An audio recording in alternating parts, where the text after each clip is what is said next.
শাকিব খানের দলে চুক্তিবদ্ধ হওয়ার পরই হুঙ্কার দিলেন সাইফ হাসান। তিনি জানিয়েছেন আমরা এবার চ্যাম্পিয়ন হবই। ভিউয়ার্স, গতকালকে শাকিব খানের বিপিএল দল ঢাকা ক্যাপিটালসে অফিসিয়ালি চুক্তিবদ্ধ হয়েছেন সাইফ হাসান এবং তাসকিন আহমেদ। সেই অনুষ্ঠানের মঞ্চে দাঁড়িয়ে সাইফ হাসান এবার হুঙ্কার দিলেন। কি বলেছেন তিনি? শুরুতে এই বিষয়টা আপনাদের সামনে তুলে ধরতে চাই, তারপর বিস্তারিত আলোচনা করব। ভিউয়ার্স, সাইফ হাসান বলেছেন আমি অনেক খুশি ঢাকা ক্যাপিটালসের হয়ে খেলার জন্য। এই বছর আমরা ইনশাআল্লাহ চ্যাম্পিয়ন হব। তার মানে সাইফ হাসান অনেক আগে থেকেই শাকিব খানের দলে খেলার জন্য মুখিয়েছিলেন। ফাইনালি তিনি যখন ঢাকা ক্যাপিটালসে চুক্তিবদ্ধ হলেন তখন তার স্বপ্নটাও পূরণ হয়েছে এবং এবার তার লক্ষ্য চ্যাম্পিয়ন হওয়া। তিনি বলেছেন ইনশাল্লাহ এবছর আমরা চ্যাম্পিয়ন হব। অবশ্যই একজন ক্রিকেটার যিনি প্রতিযোগিতামূলক টুর্নামেন্ট খেলে থাকেন তার মধ্যে এরকম ক্ষুধা থাকা উচিত, যার লক্ষ্যই থাকবে চ্যাম্পিয়ন হওয়া। আপনি ভাই একজন ক্রিকেটার বা যে কোনো পর্যায়ের মানুষ হন না কেন, আপনার যদি দিন শেষে কোনো গোল সেট করা না থাকে আপনি কিন্তু উইনার হতে পারবেন না। আপনার একটা লক্ষ্য থাকতে হবে। সো আপনি যখন লক্ষ্য ঠিক করে এগিয়ে যাবেন তখনই দেখবেন আপনি উইনার হতে পারছেন, আপনি চ্যাম্পিয়ন হতে পারছেন, আপনি আপনার কাজে সফল হতে পারছেন।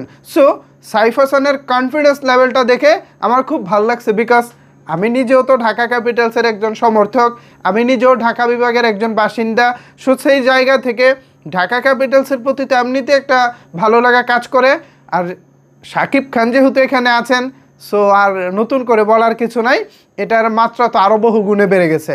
সো সাইফ হাসানের যে কনফিডেন্স দেখলাম, পাশাপাশি তাসকিন আহমেদ তিনিও অনেক খুশি শাকিব খানের দলে যুক্ত হতে পেরে।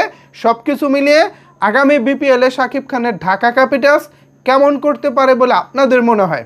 আমার কাছে কিন্তু মনে হচ্ছে গতবারের ভুল থেকে শিক্ষা নিয়ে, গতবার যে ভুল করেছে ঢাকা ক্যাপিটালস এবার নিশ্চয়ই সেই ভুলটা আর হবে না। সো আমিও ব্যক্তিগতভাবে যেহেতু ঢাকার সমর্থক, সেই জায়গা থেকে ঢাকার যারা টিম ম্যানেজমেন্ট হিসেবে আছেন আমি আপনাদের কাছে আবেদন করব, অনুরোধ করব, ঢাকা বিভাগ বাংলাদেশের একটি ক্যাপিটাল সিটি।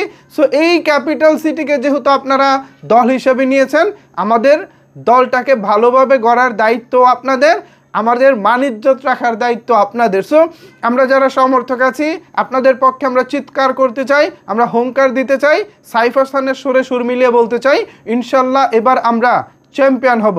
সো এই চ্যাম্পিয়ন হতে গেলে নিশ্চয়ই প্রথমে ভালো একটি দল গড়তে হবে, ভালো কোচিং স্টাফ রাখতে হবে, ভালো ফ্যাসিলিটিস রাখতে হবে। সো এইটাই হচ্ছে মূলত ম্যানেজমেন্টের কাজ।